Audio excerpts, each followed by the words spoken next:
I'm Briccetti. I'm a co-author of the 2025 Vermont Climate Assessment, which is a report that works to synthesize publicly available research and data with the goal of providing policymakers, planners, researchers like yourselves with state-specific information about the impacts of climate change in Vermont.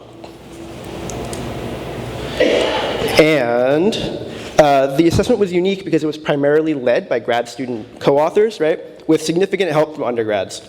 And the three of us are co-authors of the assessment, of chapters within the assessment, and we are basically here to provide a warp speed sneak peek of our chapters with the goal of giving you a sense of assessment scope and also hopefully providing info on how you might, and spark info on how you might engage with the assessment going forward when it's released this summer.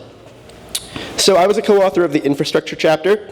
The maps are looking a little blurry, but so yeah, I was a co-author of the infrastructure chapter, and one of the things that I really wanted to do was show how infrastructure vulnerabilities and inequities are distributed across the state, and provide baseline maps that we don't currently have, right? So, you know, we did this for flood vulnerable infrastructure, dams, and so on. The example here is electric grid vulnerability.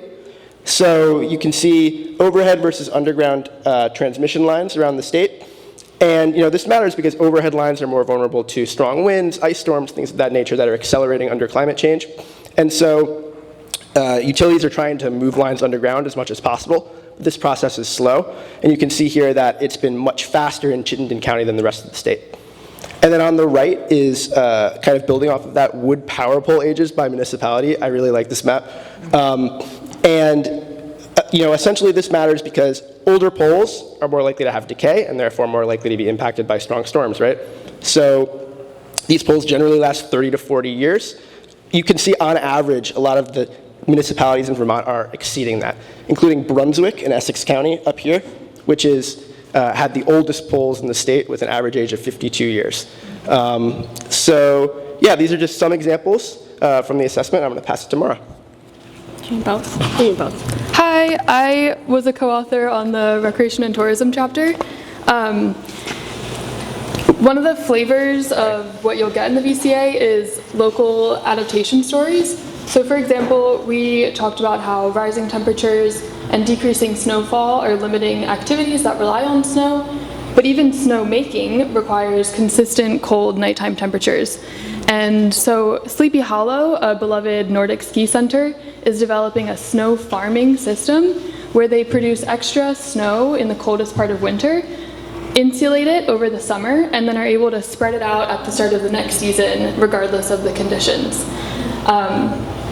And this approach was informed by practices in Scandinavia, as well as a local network of managers who are willing to experiment, and supported by undergrads at UVM who conducted feasibility work.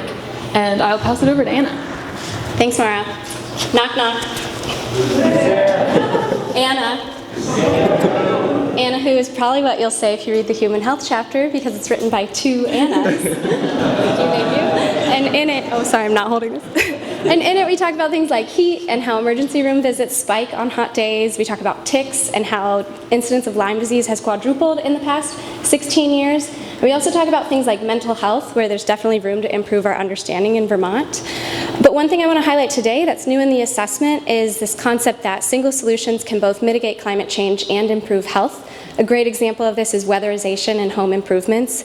In 2018 through 2021, the Healthy Homes program was piloted, which identified low-income, high-risk families whose health and energy use could benefit from home improvements.